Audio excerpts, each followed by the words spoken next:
But its first is always, the goal is always success. Let them win at the workout. Set it up so they can win. And yeah, we want that to be sort of on the edge where they could push the intensity and push themselves. That was DJ Murakami, and you're listening to the Just Fly Performance Podcast.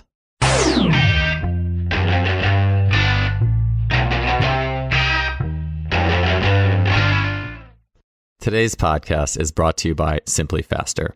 Simply Faster is an online sports technology store that curates the best of in various elements of training, such as timing systems with the Freelap timing system, training tools with things such as blood flow restriction training and the K-Box, athlete monitoring devices such as velocity-based training, force plates, and the VO2 Master, and much more. I choose sponsors for this show that I use their products personally, and I have been loving using blood flow restriction training this past year. The Freelap timing system has been an absolute staple for me. I've really enjoyed using bar speed tracking and the K-Box. Those and other products in their store have been a really valuable part of not just my coaching journey, but also my journey as an athlete. They have as well an amazing blog on sports performance and are a top-notch company with great customer service. Be sure to check them out, and you can do that at simplyfaster.com. That's simply with an I, faster.com. Welcome to another episode of the podcast. Thanks for being here. Today, our guest is strength and performance coach DJ Murakami. DJ has over 15 years of experience in the realm of coaching, and he himself has a wide history, a very broad spectrum of movement practice in strength and movement culture. DJ has created training courses such as Chi Torque, the Predator Protocol, and others, and he educates coaches and fitness enthusiasts alike through his Human Strong training organization. DJ is a coach who has studied a massive number of systems and methods, and as well, he's trained himself in so many movement and strength expressions. For example, you may have seen him on his Instagram lifting massively heavy boulders and logs. And through that journey, DJ will be sharing with us today his background and then his evolution as a coach and how he really has gotten to the core of human level training, the core of breaking through cognitive barriers, things that we put in the way of athletes like the nocebo effect or telling them ways they can't move. And he'll be sharing with us how to make training a story, a quest for each individual to really bring out their human potential. DJ will also be sharing with us his knowledge of internal and external muscle torques, a system created by Julian Pineau, and how he uses and looks to that system to determine exercise selection, as well as it being a way to connect athletes with the movements they're doing. So he'll be talking about that, and we'll also be talking about how the internal and external torques fit with principles of compression and expansion. We'll also be talking about task-oriented training. So think about lifting a stone with only one, maybe two solutions or ways you could possibly lift it versus a barbell where you could lift it a great number of ways. So task-oriented training versus training with more movement options, this and much more. It was a lot of fun to talk to DJ. He's a wise coach who walks his talk on a high level in addition to his coaching insights. Let's get to episode 339 with Coach DJ Murakami. DJ, great to have you here, man. Could you get started? I'm curious on some of the major systems you've went through to get to where you are now in training. Like, I think we've all been through a lot of different schools of thought and ideas, and just curious what some of yours have major players for you have been to get to where you are now. Let's see. I went through kind of a bodybuilding high school phase. And I guess the system was whatever the big guy in the gym, the juice up guy was telling me to do. I went through like the 2000s perform better functional training things. So like athletic, speed and agility, stuff like that. Power building, T-Nation phase. These aren't major systems. This is just bro. I think the T-Nation, like 2000 to 2010 is a system of sorts, you know? Yeah, and it was probably some of the best gains I've ever made in my life. Olympic lifting, I got into that for a couple of years. CrossFit, movement culture. So Ido, phase 1, if anyone has survived that. FRC, so like the mobility phase. I went to a PRI course and I didn't understand anything they said, even though they gave me like the crayons to color in the muscles and everything. You know, WEC method, spend time with them. Strong Fit, mentored with them for a few years. I even tried Goda for 3 months just because I had a friend who was coaching it. Yeah, I've dabbled in a few things. Yeah. So, along that way, what would you say like the biggest systems have been? Like the biggest pieces? I mean, I guess it's a hard question to ask, right? Because sometimes it's hard to know until you have the person in front of you and you're like, oh, well, this fits here and this piece fits here. And I will say, quick aside too, is I went to 3 PRI seminars and was confused. I felt like I was back in like pre-calculus or computer programming class where I forgot what was happening after the first line. A lot of confusion for me as well there. So I wish they gave me crayons. That would have been great. Anyways, I'm just curious. Like, so that would have been awesome. Actually, it's like, hey, for all of you who are having problems following this, here's some crayons. Can I just get a coloring book instead of this manual? Yeah. Can I get it represented in illustrations? Yeah. Anyways, I mean, what, if you were to say your system now after going through all these things, like what are some of the main pieces that you keep with you if you feel like there are? Yeah, I'm sure everything is kind of informed where I'm at now, bits and pieces. But I would say as far as like the impact on my body, it was really education wise. Okay, I'll tell you this. The best seminar I ever took as far as like gains after that leveled me up was a John North seminar. If you're aware of him, he's an Olympic weightlifter. We learned nothing. He didn't teach anything. It was pretty much just pumping us up all day. It was a whole course in mindset, not being afraid. There's the energy of the group. I hit like a bunch of crazy PRs that day and kept hitting PRs after that seminar. It was like such a huge jump in my training. Lately, I'd say, and I have the mindset where if I go into a course or seminar and I take one little gem that like tweaks my perspective or trajectory, I think it's worth it. Like WEC did that for me, the WEC method.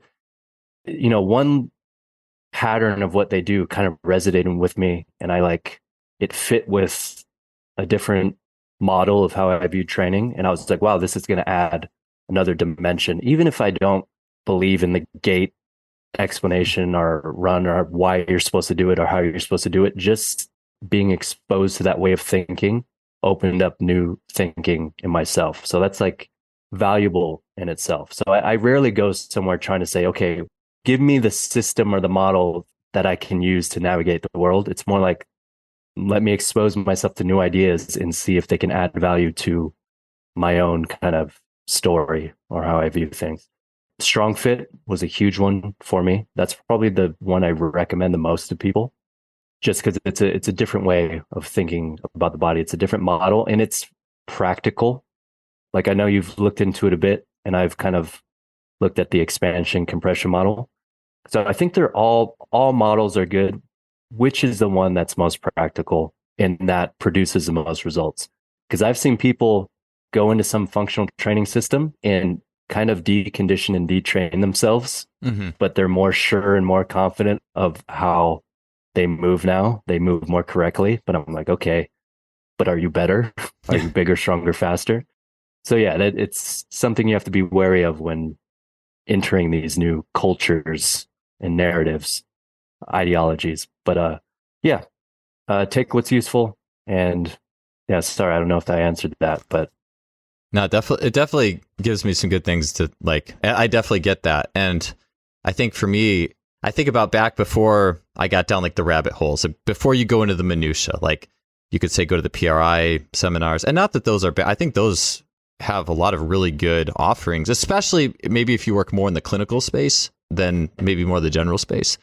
I mean, I do think there's some good things regardless. For me, like I remember, like you mentioned David Weck, and before I even knew anything about compression and expansion and that rabbit hole, which I would say that's probably the way I generally look at the world now through that piece, because to me it's just a little simpler than PRI. It's just the fluid goes from spaces of compression to expansion, thinking of that. But I remember having an athlete do bounding, and then I said, hey, and the bounding just looked really like linear, like a robot. And then I'm like, all right, I remember David said you could do the Royal Coil, and then they'll be more like head over the foot. And so we do the Royal Coil, And their bounding has more rib cage motion. There's just more fluidity. They're using more of that like fluid coil, like if you will, action. And it's interesting to think, well, what if I would have got into the compression and expansion model first? And instead of just saying, hey, do this royal coil, I would have said, hey, all right, we're going to get you, I don't know, on your back doing like, we're going to start in the sagittal plane and we're going to get you, doing these 90-90s, or we're going to do this and get you reciprocal at the hips. And maybe we spend 20 minutes doing these lower level drills, and then maybe we get the same result. But now the athlete's like, I don't remember all those things. And, it seems like it's almost like the thing I'm always moving towards is what is the simplest possible thing to elicit the feeling in the athlete of what we're trying to get at. And where I can also talk as little as possible, because I like to talk far too much when I'm coaching.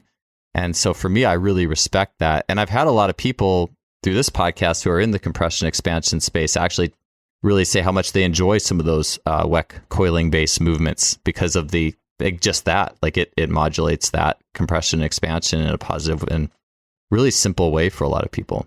Yeah, I love what you just said. That's what it's all about. Can you alter someone's movement output to bias more of what you're trying to get out of it without making it a cognitive task, creating these barriers where they have to think about it being too low stimulus? So yeah, I think just easy. And I think that's how we learn is like stories and like the royal coil, and you do this thing. There's almost like a ritualistic thing about it, which I think people operate better on as far as the user interface than actually being educated on some theoretical model. I agree. Yeah. Tony Holler's a track coach who was just on the show, and he'll do a plyometric day for his sprinters, and they'll do depth drops, but he calls them cat jumps. It's just like putting a story behind everything, and almost like, almost in doing that, not intentionally not overcoaching. Like it's almost like you start with the myth first, like the rhythm first, the human level things first. And then, whereas I think we just kind of flip flop it so often, it's like that's last if we even get to it at all, Mm-hmm. I think people would be surprised even if they change their emotion and mindset before going into a movement, how much it will change the experience and the output, just that alone. And maybe we shy away from that as trainers because we maybe take less responsibility, and part of us wants to know like, okay, this is why we're doing it. I guide them a little more clearly, but yeah, it's interesting. You could change some variables where it's like, oh, that's really, I could step back and that's all you need. Don't overcoach would be rule number one. Yeah, I was going to ask you with the link to coaching, and I'd meant to kind of dig into this a little bit more with your background, and you've done a ton of different strength sports. I was curious, growing up, like what sports you played, and then also with all the stuff you've done, how you feel that's helped you coach, because you've done it, like you feel it. And then through that, I think that also adds an interesting dynamic to things. So I was just curious, I guess, what sports you did before you got into the strength sports. And then I'm also curious how just all your movement practices carry into how you actually go coaching on a day-to-day basis. Well, I was fortunate enough to grow up in a generation where we played outside every day. Played all the sports, but I kind of went all in on football, American football. And that's honestly probably 90% of the base of my structure physically. Yeah, but as far as like coaching other people, I made the mistake of overcoaching early on and really just being neurotic about coaching, just noceboing people, making people overthink, making things overcomplicated, and really having zero social skills, emotional intelligence, communication skills, not building relationships at all, just being like in the hyper intellectual realm, which was not as effective. So, I learned the hard way of failing, and then figuring out that working with another human being is a lot different than, fixing a car in the shop. So yeah, how I coach now is, like you said, meet people where they're at, make them feel safe, make them feel comfortable, listen, and create the least amount of cognitive barriers as possible, and just get them going in the right direction. Yeah. When you work with somebody who you feel like where you're tempted to break things down, like into more component parts, maybe they have an injury issue they've been dealing with that they're trying to work through. They have some sort of movement discrepancy, something like that. Like, how do you look at starting? Could you give me an example of how you look at starting with something more simple? So something that is like start here and then working into more of the minutia, or just like how you would take a client or somebody through something like that. Yeah. So, if we're going through movement and I'm assessing like as we go through the workout, I don't really have an assessment process, intake process. It's just like, let's move and we'll build it as we go. So if I see someone either not showing competency at the movement, somebody having a negative experience with the movement, I'll just kind of add constraints, increase stability, make it less of a skill heavy movement, and keep going until it's the right fit for them, until they have a positive experience. And then on the accessories back burner, we're going to add in things to kind of increase their capacity to move forward. But the goal is always success. Let them win at the workout. Set it up so they can win. And yeah, we want that to be sort of on the edge where they could push the intensity and push themselves, but we want them to feel safe and succeed. So that's kind of how I set up a training day for someone. That's awesome. A training partner I had the last couple of years, he worked at Westside Barbell for a little bit. I think his intro there was he had to be like the deadlift dolly guy. He was taking plates on and off the bar. And he said one of the things that Louis would always say is always find a way to win the workout. Always find a way. And to me, it's almost like every workout is like a game, a quest where it's not like, oh, I didn't hit my weight today, poor me, I have to drop down, but like always having something that's on the edge of your ability to win at. And, as you were saying that, I was thinking about, I have one of those water bag things. Like I don't do a lot of the trendy like exercises with it. I just kind of play around with it. But the guy it's one of the knockoffs. So I feel bad for Paul Venner's like the original water bag guy. And this is one of the knockoffs. But the guy who made this had said he went through like he had like a major shoulder issue and went through like all the rehab stuff, probably all the TheraBand stuff, all the systems, and nothing worked. And they just started like using this water bag and just doing basic stuff. I mean, he showed his workout program. It's basically like presses or just different pushes. I think there may have been a target or a task involved. Like, and I'll even do that sometimes. I'll warm athletes up and I'll have them hold the water bag and I'll throw a ball at them and they have to block it with the bag like it's a goalkeeper effect or something like that.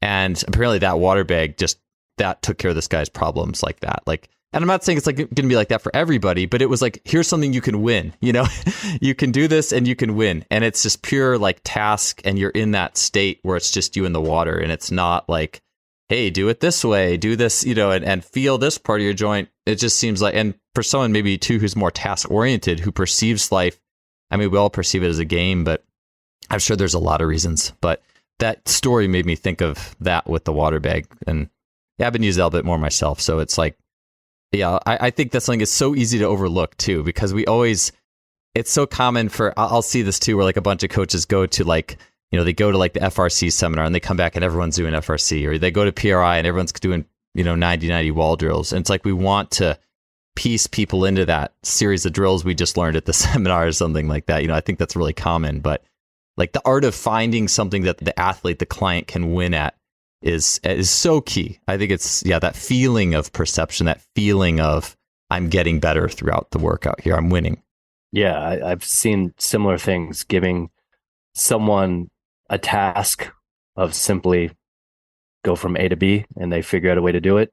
And then when you use the language of an exercise, which is the same task, they completely change how they do it.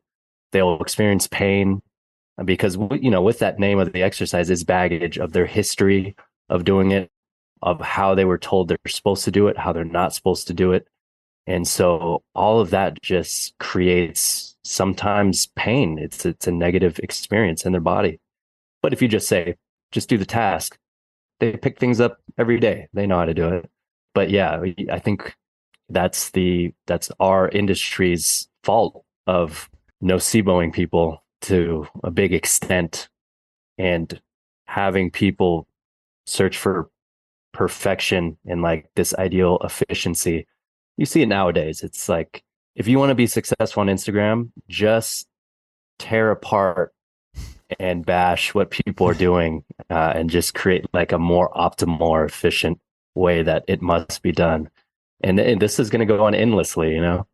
Yeah, it's far easier to bash something than I think to just offer the simple solution, just like of encouragement and like finding a good environment and letting the athlete find their own solution to the problem. That probably is going to look pretty good, you know, given it enough time and the right environment.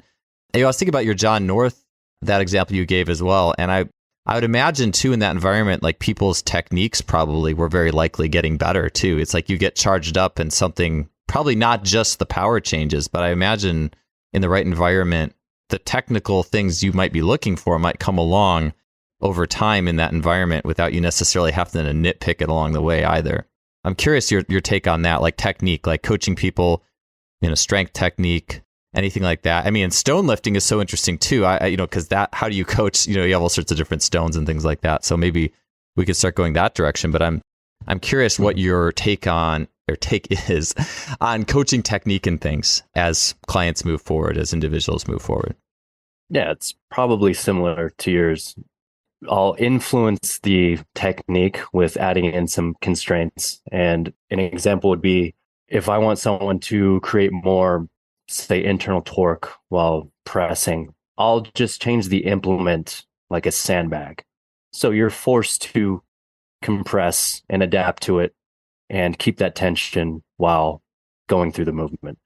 So, you know, without them having to think about it, you could always just, you know, whether that's some wedges or a different implement, or, you know, could be the equipment, could be some, you know, RNT sort of stuff, some feedback, some reference, whatever it is, you just bias kind of the movement towards, you know, what you want them to get out of it. And I think the important thing is once they feel that, you can kind of remove things and have them replicate that experience since it's felt and they kind of know what they're supposed to be squeezing. Mind muscle connection gets bashed a lot, but I am a big believer in how important that is just from an experiential level and a level of like confidence and to be able to replicate how something feels going into it. It's just, we're predictive machines. So the more that we can predict what something is going to feel like and how we're going to approach it, I think the better off we're going to execute the task. Yeah. I imagine too, like, as you said, you kind of went through this stage, and I did this too, where I over intellectualized. I know SIBO people, and it's been this slow, long journey of crawling out of that. And I think a big part of that, I mean, I've kind of known this all the time, but it just becomes more and more true to me each year, is that, you know, the human body, like, as Jay Schrader puts it, is a miracle. Like, and we think of the problem solving ability of the human body. I still think that we don't take it for what it's worth so often. So I was going to ask you too, so with like the stone lifting type thing, or maybe we'll go there. So with like lifting stones, doing things like that, what's your take on using that on the level of, maybe this will be a little bit different direction. I do kind of want to still maybe keep in the realm of technique, but I've heard you say training is better when there's like both meaning and an output. I think so often we might go in the gym, or if we're doing sprints, it's like, all right, we're just going to time these 40s, and okay, we did 3 of them and you ran, you know, XYZ, you ran 4.6, 4.7, 4.7.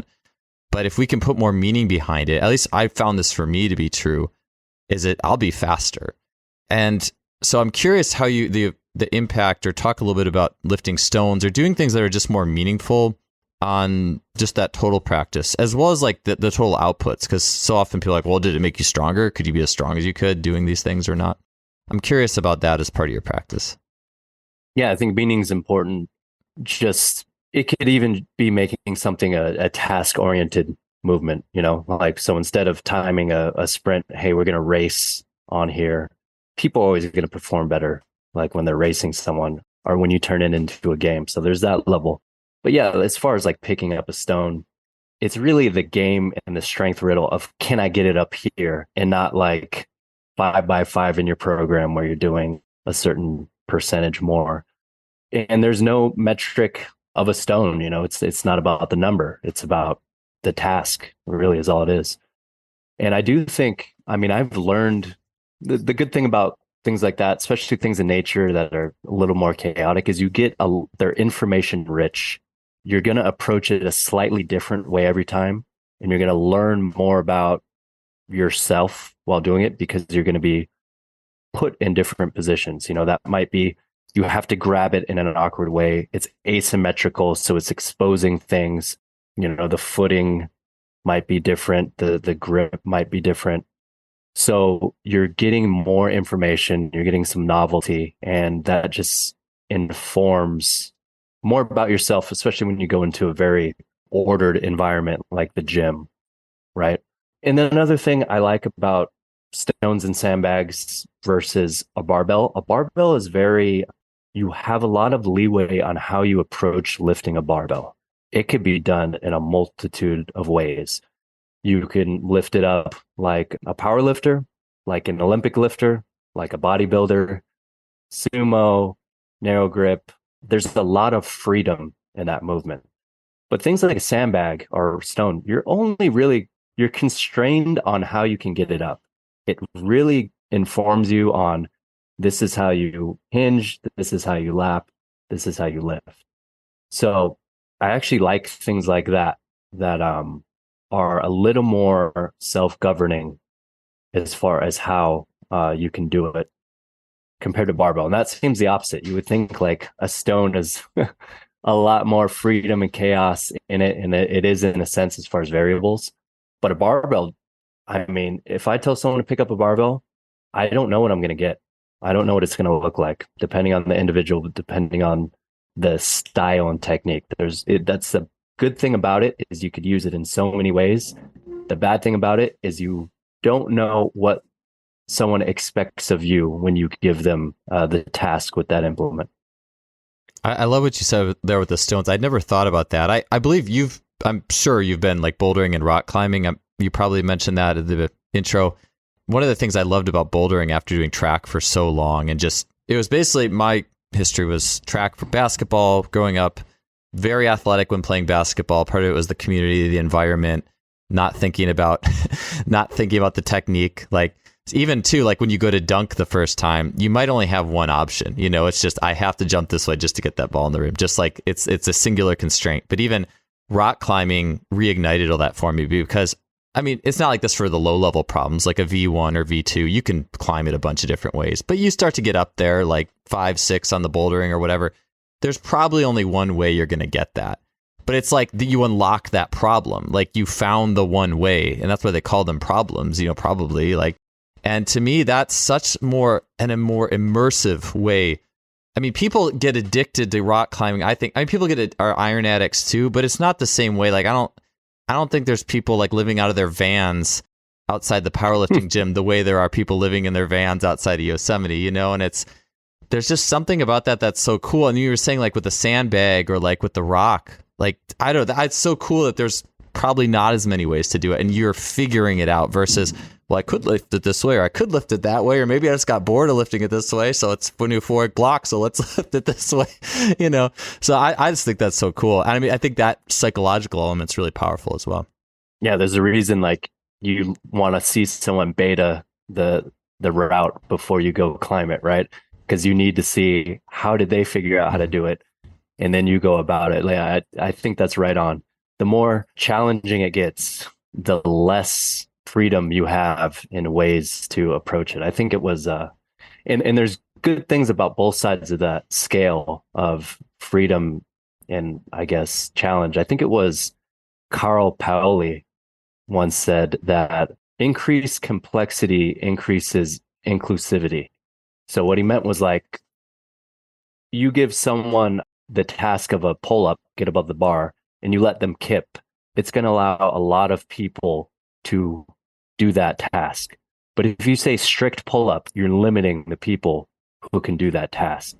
So it's really an argument for, things like, hey, just allow the complexity to be there so people can just be part of the game and approach it how they want. And then as you specialize and as the level gets higher and higher, it's going to be constrained.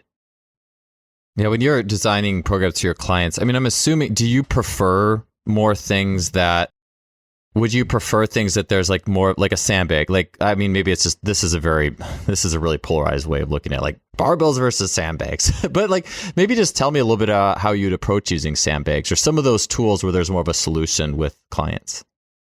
Yeah, it's hard to, I mean, the downside of sandbags is they're not as available, but also you can't scale the weight and adjust the weight and progress it like you can on a barbell. I mean, that's the great thing about gym weights and barbells and dumbbells. But yeah, I like them as tools that serve a certain purpose. So if people have it available, I'll program that in, or it will be an option if the intention of an exercise is, let's say, we're hammering internal torque here. It's going to be a great tool. Dumbbells are great too. I mean, you could do plate presses. There's other modifications, but picking up a weight inside your hands, like with that false grip compression, is something very natural. Probably the only way we picked up things if you go back far enough, right? Picking up something with handles where the weight is outside of your body laterally is almost, I don't know if that's happened before a barbell. So yeah, there's good things I like about the sandbag, but mainly because it's just going to constrain the way you can pick it up. And then if we can carry that over to a barbell, I think it's a good way of just learning different strategies to go through movement patterns. Quickly, I wanted to let you know about the chance to try out Performance Herbalism for only a few dollars shipping costs and get one of Lost Empire Herb's flagship products, Pine Pollen, for free. Switching to an herbal emphasis in my supplementation has been a life-changing switch for me. Just as nature is by design balanced and sustainable, I believe that the more natural our diet and our supplementation is, the better. I love and use several Lost Empire Herbs products that boost not only my energy, but also my strength. These include Shilajit resin and the Phoenix formula. You could check those out by heading to lostempireherbs.com/justfly and grab 15% off. If you're on the fence about the power of herbalism, I have a great offer for you, which is that you can get free pine pollen. Pine pollen is an herbal powerhouse that is a hormonal and energy booster packed with nutrition. It's actually part of the Phoenix formula, and you can get that for free along with the normal shipping fee at justflypinepollen.com. All right, let's get back to the show. So you've mentioned the internal and external torque a couple times, DJ. That's something I really wanted to get into on this podcast. And man, I tell you that Julian Pinot and all that, like that sent me on the rabbit trail of all rabbit trails that I haven't been on in a while. And I really enjoyed learning about that. Because even looking at like the little muscle map, like here's the external torque muscles, here's internal, like I'm like, yeah, I've gone through compression, expansion. I know you have as well. But yeah, I'm curious like the links. But before we get into some of those ideas more, because I have a few questions with that I want to ask you. But explain, internal and external torques. Like, what are each of those, and what is? You already mentioned a lift that would be more internal, but maybe a couple examples of here's some internal torque lifts, here's some external torque lifts, here's how this relates to gait. Just curious more about that before we get too much further. Yes, so I mean, you might be better telling me how it connects to like the expansion compression model and gait cycles, but the torque chains theory is something Julian Pinot came up with, and it's just really practical. It kind of clicks for me as something, okay, this is going to help organize programming, put movements into little categories. Just a good tool for that needy model. But internal torque, you can think of as, and this is really the system, the body working as a unit systemically to have this intent of manipulating an external object in the world, right? So if you're creating internal torque, the chain is contributing in this medial direction of force toward the midline, toward the middle. So you can think of like compression. External torque would be the opposite, going away from the midline outside. So very simple model. But then if you just practice those two actions, you'll notice that there's these concentric muscles that are really primary to going in one direction. And then that's kind of that map of the internal torque chain. And the opposite chain of muscles are there on the external. So, it lines up with, because we all know that there is no muscle in isolation, right? Nothing works in isolation. If you have this kind of squeeze or flex and you keep ramping it up, you're going to see this chain of muscles. Even, how your feet turn into the ground, the shape of your body will start being biased a certain way. So, there's this kind of chain with both directions. So that's internal external torque. And that's kind of what made me link to David Weck's stuff. Was I started seeing what he was doing. And then I opened up the new dimension of, okay, what if we split this torque and it creates a spiral, which goes into a lot of what you see with these gait practices and some of this transverse frontal plane stuff happening. So that just kind of expanded the language to be able to describe all these things I was seeing in sport and in other people's movement systems, so that I could have a good idea of it. But yeah, I mean, I would really be interested in the similarities you see. I guess expansion would be more of the external torque and compression would be more internal torque. Gotcha. Okay, yeah, because that's where I was curious, is the internal torque. So I think about, like you said, picking up a rock where things are going from the outside of the body, like, and everything's squeezing in. And then external would be like, I guess you could say, doing like I don't know if like a wide stance. Like a jump. Well, yeah, so a jump would be external. So if it's, like, I was thinking like a squat, like if I have like my arms outside of me, and maybe I'm pushing my knees out or something. If you were going to push your knees out, like, would that be more external? Like if someone's like shoving their knees out in a squat or something like that, or like I think I've seen like Kelly Starrett, like the feet are like planted and you're like shoving the knees out. Would that be like an external torque type thing, or is that kind of not on the chart there? So that's, this is kind of the thing where I prefer the simplicity of internal and external torque, because they don't go off of position. So, I guess in the expansion compression model, you'd be like, okay, when you see internal torque or compression, you'd say, adduction, internal rotation, IR, dorsiflexion, like you would name these joint actions, it's exhalation based. But with the torque model, it doesn't go off of position or even rotation, right? If you've seen that torque stick, that like bendy bar spring thing I like to use. So for people who haven't seen it, it's like this old school spring bar that can go up to like 220 pounds of force. And you have to like curl it, like bend it together. So that's a great, like, that is the expression of internal torque, right? You're just trying to break this bar in half. But you could do it supinated. You can do it pronated. You can do it while doing two different rotations at the hand. And you're still, your pecs are still lighting up during it, right? One, the elbows could be going up. One, the elbows could be closing down. Like, the joint action doesn't define the torque. The musculature, the tension in the musculature is really what's defining the torque, which is really useful on an experiential level. It's going back to this mind-muscle connection and an experiential feeling. Because if you snapshot someone, it would be harder to tell what their intent is behind the movement or what they're feeling. So you could do a squat that's internal torque, that's wide, that's more, spreading the ground apart. You could do it both ways. So yeah, I would say, what's the intent behind it? So Olympic lifting is going to be, every lift is going to be a mixture of internal and external torque, right? So I would say something like a yoke. If you've seen a yoke carry where they have this large bar frame kind of squat rack and you lift it up, that's a constraint that's always going to produce external torque. You're going to really never see people set that up and able to do it below parallel, right? How powerlifters do sumo deadlifts, it's almost always biasing external torque. When you try to teach it to Gen Pop, they usually go internal torque when they do it in the hip shoot up.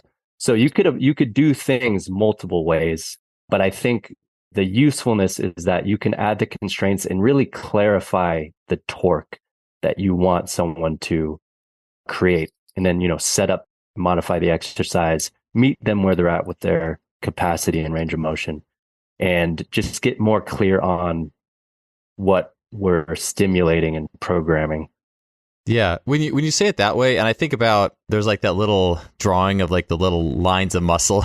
I was thinking about, like you said, external torque's more expansion, and I was thinking like I guess you could say like the foot that hits the ground in sprinting, like that foot that's on the ground is probably a little bit more vastus lateralis, like the outside kind of line that's interacting with, at least initially, a little bit more the outside edge of the foot before it gets to the inside. I've seen people too, like there was a guy, I was kind of like assessing him a little bit. He's this extremely strong sprinter who runs, his feet are really like supinated, and he runs like with his legs almost like straight. You could just tell that external torque line is like so developed. But versus somebody who maybe has a lot more experience, like getting really good. Like if I got really good at Olympic weightlifting, then I would probably be it would start to change my running gait because I'm now more internal torque oriented. Or I guess you could say too, well, you just got better at compression. Well, it's like, I don't know, what exactly was it? It's probably a mix of all of it, but I do think, yeah, like the idea of, like I've heard like internal rotation, it's like getting good at putting force down into the ground. And external torque is you're kind of bouncing or resisting the ground, like you're bouncing off of it. So that makes sense with the yoke to me, because you have this thing in your back and you're basically just trying to resist the ground, versus a squat, you are resisting, but you also have to go down and create a level of compression to get out of it. Yeah, I mean, I can see how those two fit together. It probably take me, I'll make sure I have the show notes too. I'll put like a little picture or something like that. But I'm curious, like, what do you think the differences are? I mean, I guess to me, expansion, and as the show, it's abduction, external rotation. I mean, are there any differences outside of, I guess, one is more based off pressure and the other is more based off chains of muscle? I guess that's the big one, huh? Yeah, I mean, I'm not an expert, and I think there's a lot. I've learned a lot as far as how to bias things in torque from the expansion compression model, because they influence each other. Positions can influence tension will influence position. So it's really valuable. But yeah, I would say, what was the question again? Sorry. Oh, no, that's okay. I was just thinking, like, if the relationship between the internal torques and compression, is it one is just muscles and the other is based off pressure? You know what I'm saying? Yeah, pressure versus muscle tension, I guess, would be the two. Is that the main difference, between the two? Yeah, I guess so. Pressure, is that something felt, do you think, in the expansion compression? Is that something you could kind of intuitively feel where it's changing? Yeah, that's what I was just thinking, is what's more meaningful to the client, right? Like, if I'm working with somebody, how do I create the link to meaning? And I guess to me, I will say, when I'm sprinting, I had this kind of breakthrough several months ago. It was in taking Alex Effer's mentorship, as people talk about running tall and whatnot. And there's, in some ways that's true, but in some ways it's not, because if you try to run too tall, it messes with how you interact with the ground. But then I was like running, and I'm like, okay, if I get more air in my chest, like really inhale, like I am now interfacing with the ground differently on account of there's more pressure in my chest, in my body. Like, but I'm an elastic athlete. Like, I'm like a bouncing ball type person. I like lifting, but I'm not as good at lifting as I am doing bouncy things, I guess you could say. But at the same time, I like doing like Jay Schrader's long iso holds, and I like forming a muscular connection. So yeah, it seems almost like maybe could be different activities that could be, but I mean, I will say I don't feel like the compression expansion model was created with that interface in mind necessarily. It's more a way of seeing the world more so than a way of, hey, how am I going to tell the individual I'm working with? I'm not, and also even I think, taking a big breath and feeling the difference is within the realm of just about every athlete, but it can also get really complicated really quickly. So it strikes me that where you feel and I know the Chi Torque course, like it's all about feeling like tensions. Maybe you could explain more about that, because I imagine that's something that could be pretty, I guess you could say Chi could be more esoteric maybe, but tension, everyone can get on board with that pretty quickly. So I'm just curious, how do you communicate that to athletes? Yeah, I had a conversation with someone who taught the compression expansion model, like a well-known teacher seminars, and I was like, I loved it because it was lining up and I was learning more about, informing my model. But it was a lot of like, well, it depends if it's yielding concentric, is it eccentric, and then I was like, well, can you just go off the tension? And I was kind of explaining this model. He said, yeah, but that's useful, but it's not measurable. So I guess that is kind of a good explanation of, that's kind of where you'd want it to get complicated because you want to be very precise and mechanical about describing what's happening. But from the first person, user experience, that's kind of why we created the chi torque. And chi, we just mean like not in the esoteric sense, but like the tension. I think like when I'm putting energy, mind muscle connection to voluntarily flex something with intent, you can think of you're moving that energy throughout your body. So it's in a sense just a modern day version of posing practice, if you want to think about it like that. It was big in the old school. Charles Atlas had a whole system dedicated to it. Harry Wong had a book called Dynamic Tension, but it's kind of, you see the martial arts, these katas and flows. So this is a practice of just being able to generate movement patterns and positions through different torques.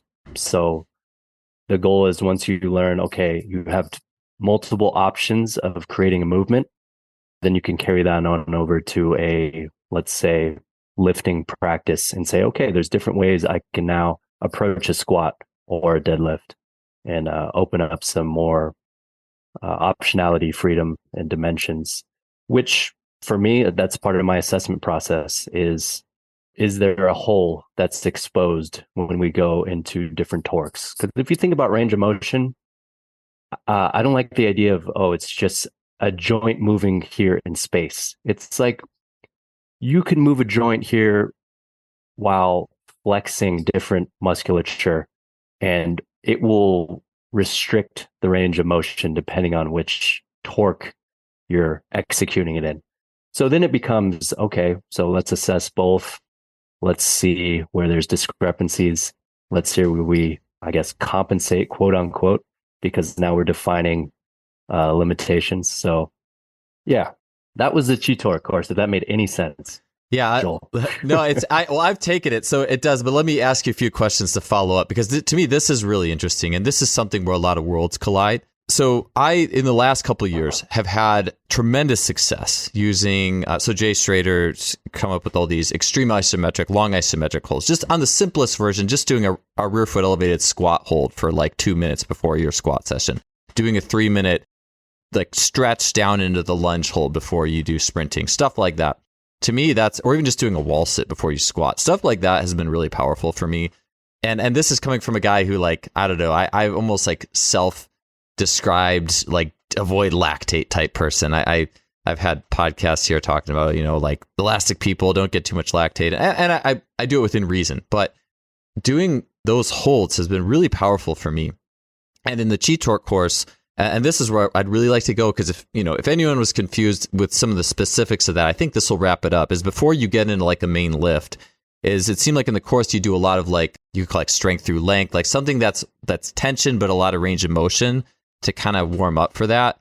And then you had, with the internal and external, you had like the fire and ice labels, which we could get into, but I'm just curious more how you use some of those lengthening tension exercises as warm-ups, because I have found I would rather use like a iso hold, like an iso lunge, preferably, versus getting into the nitty gritty. Hey, we're going to do this oblique sit and open up the back of your pelvis. Not that can't be helpful, but it's like, how can we make this as simple as possible before we feel the need to do anything else, And so I'm just curious. I'd love to get more into how you're using some of these tensioning exercises to warm up for the main thing someone's going to be doing on the day.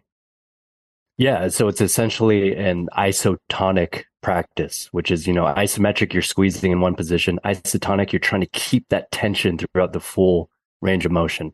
So some people might say a radiation, but you're priming, I guess priming could be a way of using it, but I see it as just setting the intent for the lift we're going to go into so that you could bias sensation in the musculature that we're trying to, preference when we do it. So ideally though, when I say this in the course, once you feel it, load it up.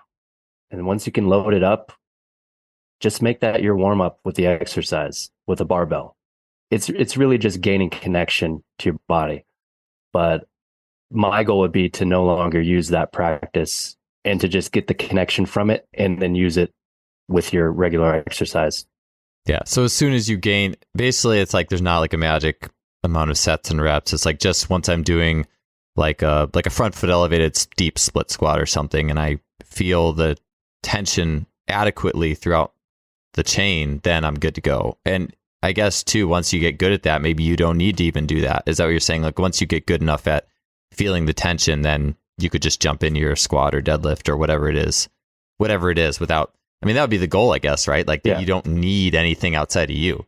Like it's just you, and you can just hop into whatever, you know. That's very Jay Schrader too, I think, like that you could just on any given time do the thing you need to do. Like, or maybe Bud Jeffries, I think, has talked about that as well. Like 3 a.m. Do I have to, you know, go do something heroic at the, you know, at this time with no warm up? I should be able to do it, you know. So yeah, I think because it's a practice you could practice the rest of your life and go down the complexities, but is that what you want to do? Probably not.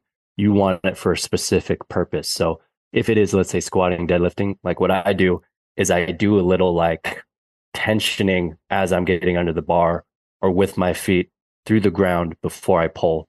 So I'm using it more as like a targeted brace for my lift. You know, I'm kind of distilling it into that core tension when going into the lift, because you can get expressive through the distal limbs and the hands and the fingers and big, but it's really just about like that proximal central intent of going into it, which everyone does intuitively, right? Like everyone's done it. Like powerlifting coaches have taught break the bar apart for a reason when they're on the bench. But it's good to like play around with that and be able to move through these things and channel that tension so that you're just more, you just have a lot more information of your body in space when going into whatever movement your practice needs. Yeah, that makes sense. For me, I was really into, and I'm curious if you have any thoughts on gait too, like running, jumping, you know, if you play like, you know, basketball or anything. I know for me, I was really into, I just call it like loney running. I just had Dan Bach on talking about like, he calls it like high foot, like basically like the ability for the foot to come down high from the back and create a strong collision in front. And for me, maybe loney running offers some different options, but it's almost like it makes me, if you can't rely on the foot coming high or the knee coming higher in the front, you have to create tension in your body and your trunk quickly. Like you have to rotate your trunk really quickly. It's all the tension's coming at you a lot faster. And for me, that's like a tension primer for running. But after doing that for a few years, I actually find now I'm not quite as interested in it, not because it's not useful, but because I feel like I have more of that. Like I have that feeling more readily available than I used to. Not that I wouldn't love going and doing it. It's a little cold out right now. I have been limiting my tempo running and sprint running outside, but I feel like I have taken on the benefits of that a little bit more as I've gone through it. And I guess that would be the ultimate goal, you know? So I'm just curious too, if you have any more, like anything that you would relate to maybe gait or anything outside of lifting as well with that, if you have anything there. Yeah. I mean, stuff like carrying a sandbag while walking fast, attempting to run, race, you know, that's just going to bias how you, that chain when you're running. But I think the end goal for me personally is the pulsars. We talked about the pulsars, right? Yeah. Like when you're running that WEC has, and that's to kind of like get that bounce down with the lats. And I always took them and like scooted them up in my hands and like to feel my pecs when I'm doing them. Right. I'm like, oh, I want to bias internal torque. and now he kind of has it where we're like, oh, we could do it two different multiple ways depending on what style you want to run in. But yeah, that's what I like to bias. If you look at world-class, like elite level sprinters, man, the pecs they have, the musculature they have, and that internal torque chain is very defined. So going back to like chi torque and priming and stuff, I think the end goal is to get the connection, sensation, tension during the exercise, and then the end of the line, what I'm looking for is the muscle mass is changing the actual structure. Once you have that structure, I think you don't have to think about anything. It's part of you now. You have that felt sensation and connection. If you can do like the titty dance with your pecs, like that's not something you have to think about. And it's easier the more muscle mass, the more meat you have, the more tissue you have available. You could just flex it whenever you want, you know? It's a good transductive like energy, right? So I think when you supply someone with that, man, they own it. They don't really have to it's just the prime is just feeling it at that point. Yeah. And as a coach, to be able to transcend some of these things too, I think so often we get attached to all our little drill sets. Like, oh, everyone's going to warm up with X, Y, Z, da, da, da, da, da, and never thinking, well, maybe that athlete, they're good. Like they have that sensation now. They don't need to necessarily keep doing this thing, or maybe I can find something else that they can work on. Or I love what you said too about that anterior delt and pec. I was just talking about that on this podcast maybe 6 months ago on how important that like bicep anterior delt pec is for a lot of really good sprinters. That creates that internal torque across the body. And I never thought about doing that actually with the pulsar and creating that. I'm going to mess around with that next time for sure. It seems like too, you could even do that if you wanted to, even with like a dumbbell, or be creative, a kettlebell. Just find a way to do an isometric before you sprint and find and feel that tension in the front, and then you just use it, just engage with it. And eventually maybe you'll find yourself with just a little more muscle mass there, and you don't even need to think about it. You don't need to necessarily do that. It makes me think too of, I posted on Instagram a while ago, Usain Bolt warming up. And again, I don't know his whole warm up, but for the most part, what I saw is he would just basically just warm up with just accelerations. He wasn't, maybe he did like the A skips and B skips, but I think for the most part, he just did a skip in and just did a build up. And he did a bunch of those, kind of bounced around, nothing special, but it's like he had it. He has everything he needs. He doesn't need to sit here and, oh, I gotta make sure this skip is right and that skip is right. It's like once you got it, and there's a confidence that comes with that too, you know? You're telling me he didn't do his cars routine in his joint circles before? You know, he might have snuck in some hip cars. I don't know, but I think this is before that was popular though too. Maybe I don't know. It's before humans knew we had to do that to maintain our joints. Yeah. Yeah. Oh, hey, I know we could talk about this. I have like a million other questions for you, and maybe we can talk about them some other time. But I'll if unless you have anything left to expand on that, I'll close this down for now. So I'll just say, if you have any final parting thoughts, and then where can people find you, courses or anything like that, or if people want to learn more about the torque chains and how you see that core of coaching people. Yeah, so I have some courses available. Chi Torque course going over practice of connecting to the different torques. There's a program there that's showing how I kind of implement it with training, with lifting in a program, and also have a torque stick course if you want to get this great tool. That's a great party trick, I guess, for your friends. Your dad, grandpa probably remember them. But yeah, that's all available if you go to at Strong Camps on Instagram.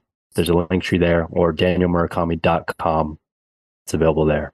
Awesome. Well, sounds good. Well, hey, thanks for coming on, DJ. Appreciate it, man. Cool. Thanks, Joel.